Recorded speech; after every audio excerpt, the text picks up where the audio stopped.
नमस्कार। सांकेतिक भाषा के इस विशेष बुलेटिन में आप सभी का स्वागत। आपके साथ मैं हूं शहला निगार और मेरे साथ है मेरी सहयोगी मनीषा, जो साइन लैंग्वेज में आप तक खबरों को पहुंचाएंगी। शुरुआत हेडलाइंस के साथ।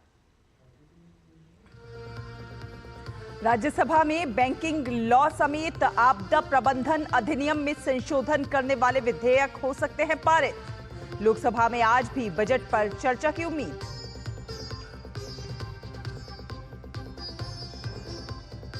एक देश एक चुनाव पर जेपीसी के अगले दौर की बैठक आज। अटॉर्नी जनरल समेत कानून के जानकार रखेंगे अपने सुझाव।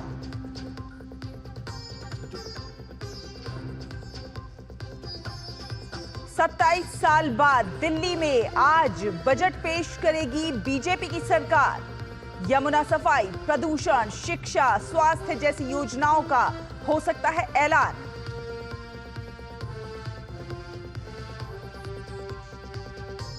जम्मू कश्मीर पर भारत ने एक बार फिर पाकिस्तान को दिया मुंहतोड़ जवाब। यूएन में भारत के स्थायी प्रतिनिधि हरीश पी ने कहा, अपने संकीर्ण और विभाजनकारी एजेंडे को आगे ना बढ़ाए पड़ोसी देश।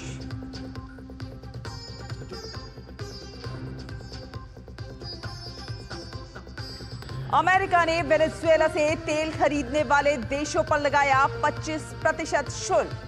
दोनों देशों के बीच अवैध प्रवासियों को लेकर चरम पर तनाव।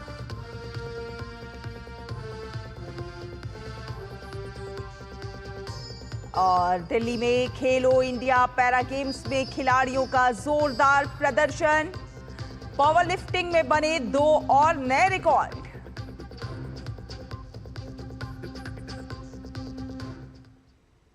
तो आपको बता दें कि संसद के बजट सत्र के दौरान इन दिनों दोनों ही सदनों में विभिन्न मंत्रालयों से संबंधित बजटीय प्रावधानों पर चर्चा चल रही है। इसी कड़ी में आज राज्यसभा में शून्यकाल और प्रश्नकाल के अलावा राज्यसभा में बैंककारी विधियां संशोधन विधेयक 2024 विचार और पारित करने का प्रस्ताव वित्त मंत्री निर्मला सीतारमण करेंगी। इसके अलावा केंद्रीय मंत्री अमित शाह आपदा प्रबंधन संशोधन विधेयक 2024 को पारित करने का प्रस्ताव करेंगे। इसके अलावा कॉरपोरेट कार्य मंत्रालय से संबंधित अनुदान मांगों के बारे में केंद्रीय मंत्री हर्ष मल्होत्रा वक्तव्य देंगे। इसके साथ ही विभिन्न मंत्रालयों के प्रतिवेदन भी पेश होंगे। इसके अलावा लोकसभा में आज बजट पर आगे की चर्चा होगी। एक देश एक चुनाव पर आज संसद भवन परिसर में संयुक्त समिति की अगले दौर की बैठक होगी। इस बैठक में एक देश एक चुनाव से जुड़े मामले में कानूनी विशेषज्ञों से उनके सुझाव लिए जाएंगे। बैठक में दिल्ली हाईकोर्ट के पूर्व जज DL पटेल अपने सुझाव देंगे। साथ साथ अटॉर्नी जनरल वेंकट रमनी निधि भी अपनी बात रखेंगे। PP चौधरी की अध्यक्षता वाली जेपीसी लगातार इस मुद्दे पर सभी हितधारकों की राय ले रही है। इसमें छात्र, किसान, पत्रकार, जज, राजनीतिक दल शामिल हैं।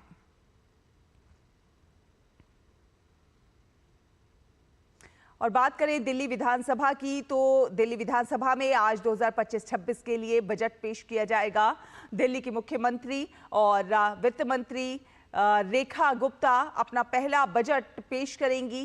करीब 27 साल बाद दिल्ली में भारतीय जनता पार्टी की सरकार बजट पेश करने जा रही है। इस बजट से दिल्ली वासियों को काफी उम्मीदें हैं।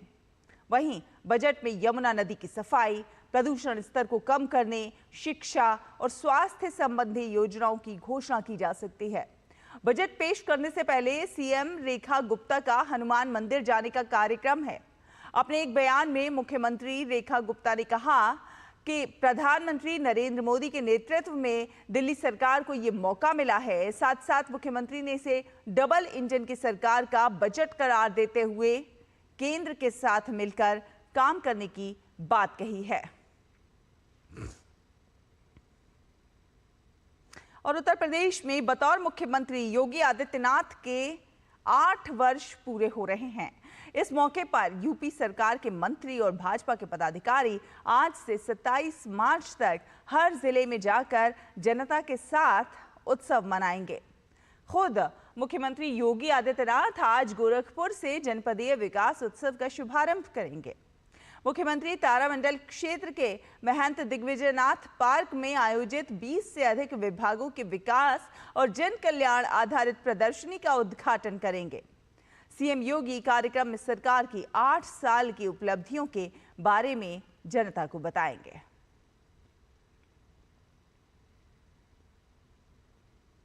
और जम्मू कश्मीर के मसले पर भारत ने एक बार फिर पाकिस्तान को मुंहतोड़ जवाब दिया है।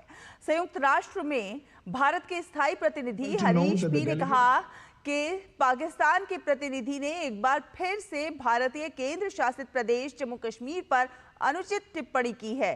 इस तरह के बार बार उल्लेख ना तो उनके अवैध दावों को मान्य करते हैं और ना ही उनके राज्य प्रायोजित सीमा पार आतंकवाद को उचित ठहराते हैं। जम्मू और कश्मीर भारत का अभिन्न अंग था, है और हमेशा रहेगा। पाकिस्तान ने जम्मू और कश्मीर के क्षेत्र पर अवैध रूप से कब्जा कर रखा है, जिसे उसे खाली करना होगा। हम पाकिस्तान को सलाह देंगे कि वो अपने संकीर्ण और विभाजनकारी एजेंडे को आगे बढ़ाने के लिए इस मंच का ध्यान भटकाने की कोशिश ना करे।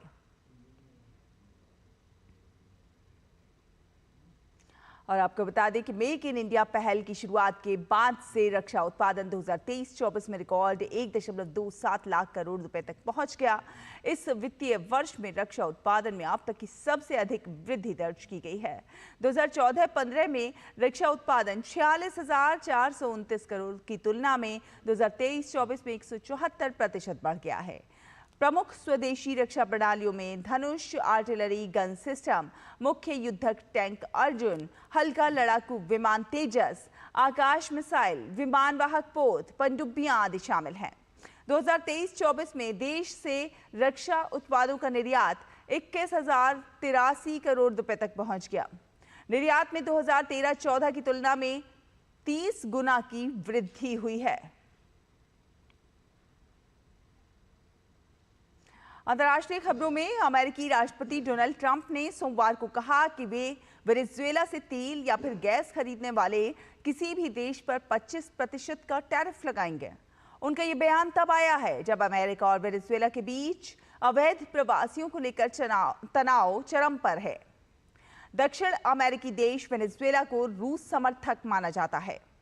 वेनेजुएला एक बड़ा तेल उत्पादक देश है। ट्रंप ने अपने ट्रुथ सोशल नेटवर्क पर लिखा, वेनेजुएला संयुक्त राज्य अमेरिका और उन स्वतंत्रताओं के प्रति बहुत शत्रुतापूर्ण रहा है जिनका हम समर्थन करते हैं।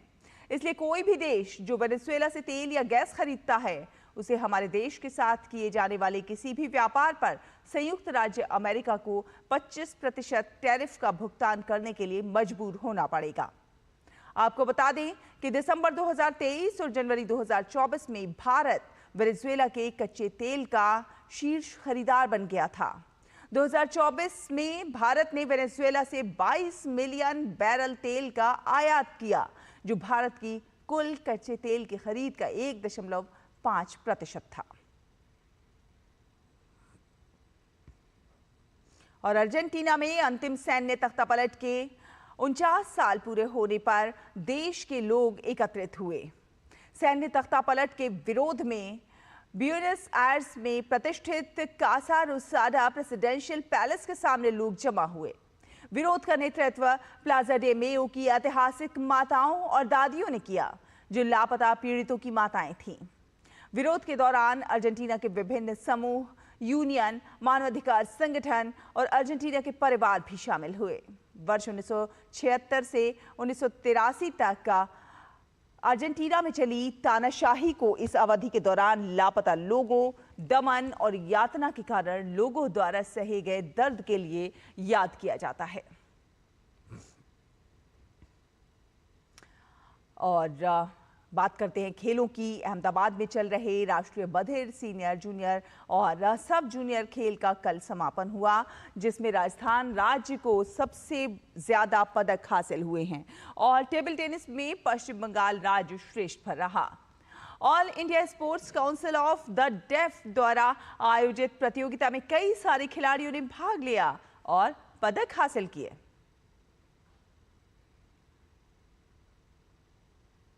इसी के साथ सांकेतिक भाषा के इस विशेष बुलेटिन में फिलहाल इतना ही। मुझे, मनीषा को और हमारी पूरी टीम को दीजिए अनुमति।